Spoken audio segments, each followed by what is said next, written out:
apokatastasis, unang word na gihingon sa English translation is to bring back into former position. Ibalik ka sa sakto nga posisyon. Minsan diri ang nakapa-repent o salasit. Nana? Wala pa? Wala pa nakapa-repent. Hawak ang dining table, nakapa-repent na mo? Wala pa, Pastor. Yun na mo kaya magpa-repent, Pastor. Kung makakita mo og repent sa salasit, ato na salasit, ang lingkuran ng kahoy man ang kadalasan, di ba? Na nabarnisan na siya kay para nindot ang awon sa pagbaligya. Pag pila ka years anak mulagom, so unsay himuon nato nga mobalik ang iyahang original nga color. Ayaw ina diretsohan nimo sa pintura. No dunay process.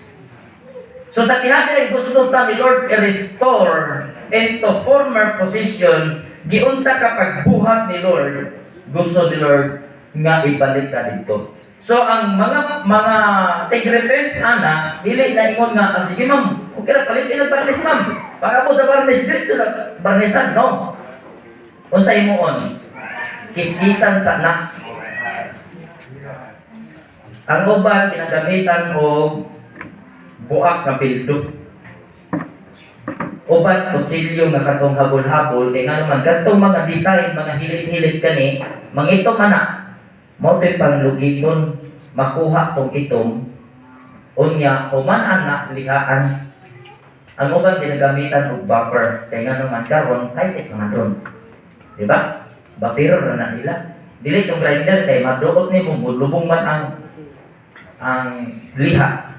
So bapiro na nila ang ibabaw, pero ang katong pinakahilit yun nila yung paningdamutan makuha ang itom. Inana sila katrabahoso, unya ikaduha abog pag kayo. Human lihaon. Pagkahuman og liha trapuhan og panapton nga mga reject. Makita na ang tinubod nga pagkakahoy niya. Diha na siya butangan og varnish. So unsay pasabot di ay? Sa dihang ginukat ka ni Lord, ang iyahang gusto ibalik ka into original way nga ihang pamaagi. Si Adan ug si Eve sa dihang gibuhat sa ni Lord, unsay unang mahitabo? Dili sila kita og sala. Tama ba?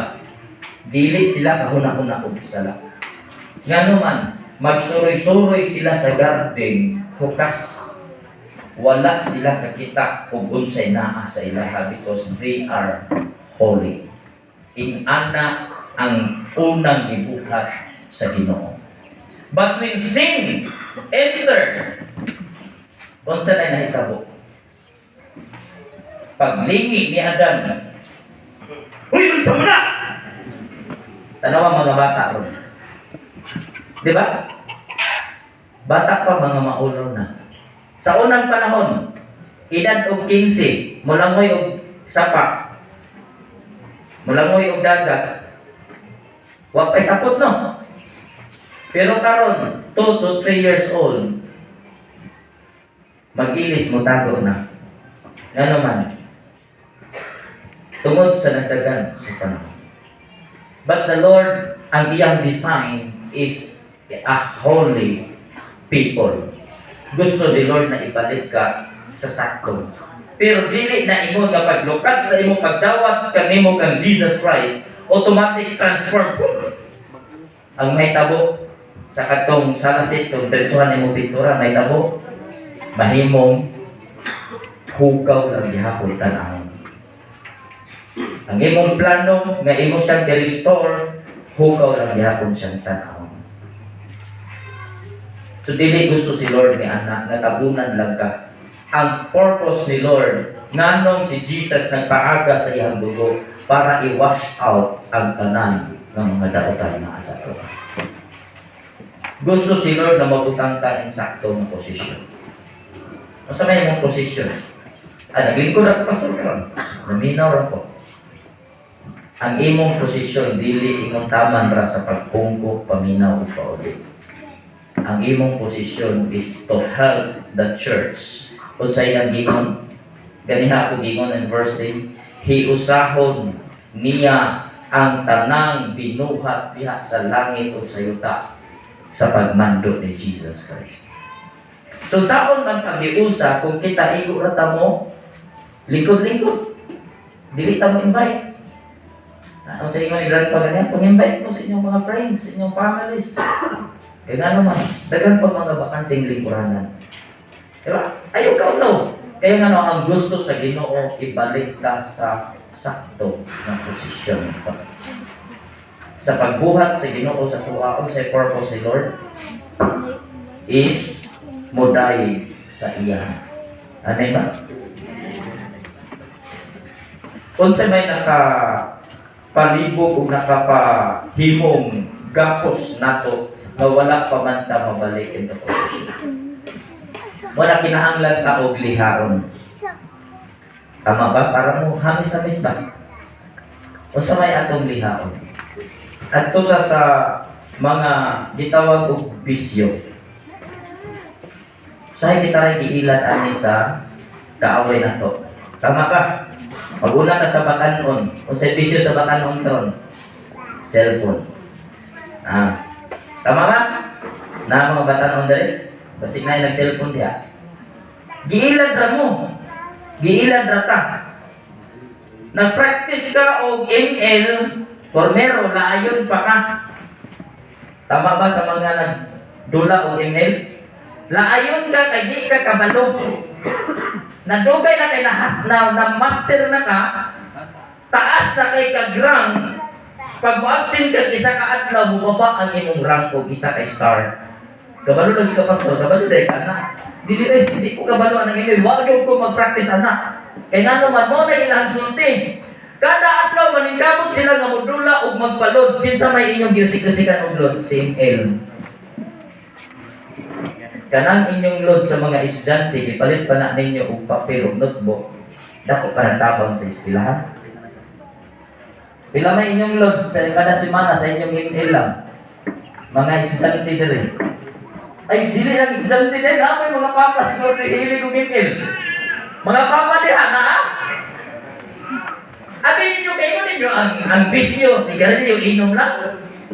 Bisyo po na, kaya nga naman, pag uli, gikan sa trabaho, cellphone may kuhaon. Manawag na yung bata, timplahin sa kong kape. Kunya, gatudlo na sa atong mga anak o maayong pamatasan. Pero ikaw, patimpla kong kape, kaya gadula na kang cellphone. Bisyo na, kinsa may giilan. Ikaw na ko'y giilan. Kaya kanang imong gilod para email nimo, kung gipalit pa na nimo og bugas, tanang imong pamilya, makakaon pa. And that is ang former position nato, labi na sa mga papa na ating ang atong position is to supply the needs of the family. Tama ba? Gihimo kang papa to supply the needs of your family, dili to supply the needs of your bisyo. Maningkamot kang trabaho para i-email nimo, giilan ra gyud ka. Kinsa nag-ilan nimo? Ang Satanas. Mo na gilukat ta ni Lord, gusto sa Ginoo nga kuhaon to, lihaon tong mga bisyo ha. Tuta sa sigarilyo. Tagpila ng steak pinakabarato karon? 5? 5 ba? 6? 6 naman di ay. Sa isa ka adlaw pila ka steak? Ay, kung lang pastor, kay minimum lang ko, pamahaw pa dito panyapon. Tulong. Pila naman ang tulo? 18. Ang imong 18, pwede na ipalit o magic sarap, asin o bitsin. Makatimpla na ka o pagsabaw sa imong pamilya. Tama? Giyon sa man mo itong 18, gisulog grato nimo. Kinsa giilan? Ikaw. Igsuon gilukat na ka sa imo. Amen? Gilukat naman ta. Ang purpose ni Lord nga gilukat ta niya kay dili lamang sa former position kay butang, but into a greater position nga mahimo kang example sa katilingban and even sa imong family. Amen? Amen. Kasi napay nagbisyo diri og maintain. Napay gi-maintain. Maintain sa lasto ba? Bisyo na. Pila na kakatuig nagpatan way daog nakadaog ka kang isa magpalit pa kag indulon. Kaya nakadaog ka. Isa na giilan. Kita. Ikaw na hapoy giilan. Igsuog gilukat na ka. Gusto sa Ginoo nga ibalik ka into former position. Gi-restore ka ni Lord. That is the purpose that Jesus died on the cross. Kaya nga naman gusto sa Ginoo nga lukaton tang tanan. Di ba? Mo na nga kitang tanan mo ani kagsimbahan. Ang atong purpose gyud magpalimpyo gyud ta. Dili mingon na matugog simbahan kay para mapasaylo akong sala, ipasaylo na ka.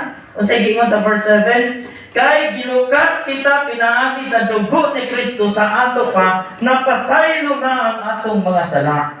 Napasaylo na ang kana ng atong mga bisyo, ikaduha is atong mga batasan. Kinahanglan na namuanhi kang simbahan kay para malimpyuhan hinay-hinayon nagliha. Diba? Ang gamit sa Biblia, ano ninyo, na ako'y bagong naobserbahan, nabasa na ako sa gamit sa Bible. Sa pagpurma sa tuwa into a great position. Kay si Pablo manggod, in the 1 Corinthians, yun siya gatas ang una. Tama ba? Sa mga bago pa, ng Kristohan, bago pa nakadawat kay Kristo, gatas, sinahinayon pagsulti. Ikaduha, kung sa ingon, gaming pagkaon, kanon na. Ikatulo, in 1 Corinthians chapter 4 verse 21, ingon si Pablo dalat na namuog bunal. Si Pablo na ha, ato ta sa Ginoo. Hebrews chapter 4 verse 12 is double edges ang iyang word nga sword. Kung inyong hang kutsilyo sa inyong balay, usahay magproblema pa ka uhiwa sa manok, kay nga naman dugay mo dulot. Pero ang word ni Lord, double edges. Duhay suwa. Pasabot, pagmuting pa siya diri, dulot. Pagmuting pa sa atras, dulot gihapon. Mo na, tisag-asa ka mo tago, pag maigop ka, dulot yun na. Huwag mo pasalamatan. Kaya nga naman, dili man kang Pablo sa Ginoo man na. Then, kung sa pagigiandam ni Pablo, ni Lord, Matthew, is ang atsa itong akong first time na huwali. Karon na ako'y nakita, another prepare ni Lord para mabalik ka into a greater position in Jeremiah chapter 23 verse 29. Atong kasahon ni. Mao ni ang pinaka nindot nga ibalik ka into former position. Jeremiah chapter 23 verse 29. Ang akong pulong sama sa kalayo ug sa martilyo nga mudugmo sa mga bato. Okay?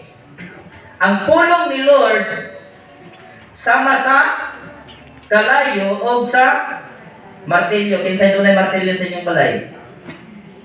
Di ba?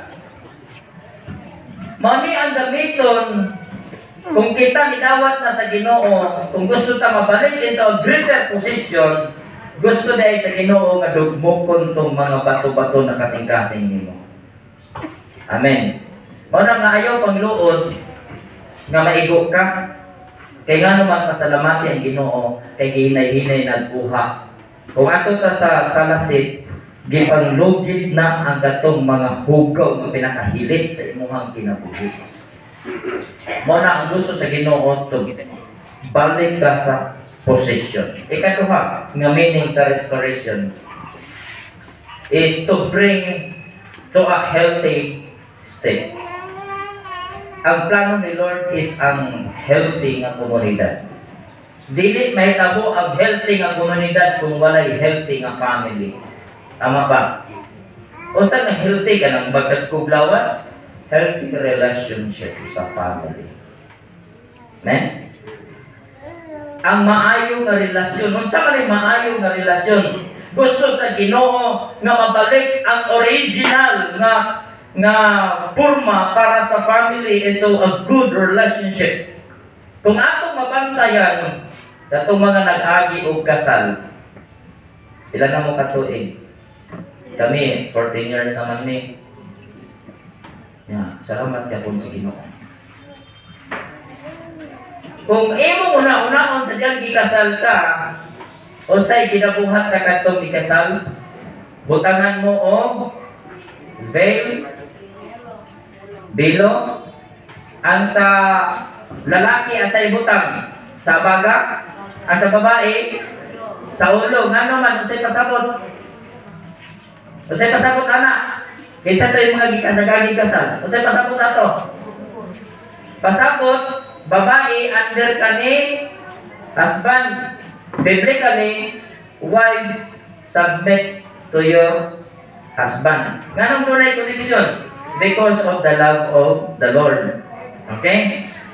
Ikaduha, kung sa may gibuhat, hiktan, gourd. Tama ba? To unite ang nga to sa isa. Pasabot ang mga plano sa butan. No? And then, ato ta sa to, aras. Na may aras no? Kisa yung nang maghawid sa aras. Ang lalaki, giunsa man sa lalaki. Ihatag sa babae, unsay pasabot. Nahitabo ba wala? Ay, nahitabo daw ang gaban. Salamat. Salamat sa nahitabo. Nga naman, tingani nahitabo sa to ang nasod karon. Tungod kay duha ang nagtrabaho, si babae ni trabaho, si bata ni trabaho, parehas man tanay income, imo ka ng income nimo, ako kaning kuha. Dili na mao ang plano sa Ginoo. Ang plano sa Ginoo nga ang income ni lalaki ihatag sa babae. Ang income ni babae ihatag sa lalaki. Dili sa kasal lalaki naman ihatag. Si babae ang muhawid kay nga naman siya man ang treasurer sa family. So, unsa man ni? Juan manggod ka nang di ko kasalig mo gasto akong asawa, bakit gastadura, di sa unsa daligit ang paliton, kanang unsa na lang. Ang original form ni Lord in a family is ang submission and love and unity. So muna siya nga kitang tanan nga mga nagkadawat na kang Kristo, mubalik ta sa original form ni Lord. Nga dunay healthy relationship. Para dili magluod ng imong bana, ako, binatan-aw ni pastora nga kung pitaka. Pag walay sulod, butangan na niya. Ana na siya, kaya nga naman, dili man tanang lakaw nimo, sakto ang imong agianan o ang imong ligid kondisyon. Tama ba? So mara, butangan. So pasabot ay ikaw nga treasurer ka, kamalupod ka sa need sa imong bana sa panahon nga mula pa. Kaya palako na nimo way kwarta, mas magtuklod ng motoron.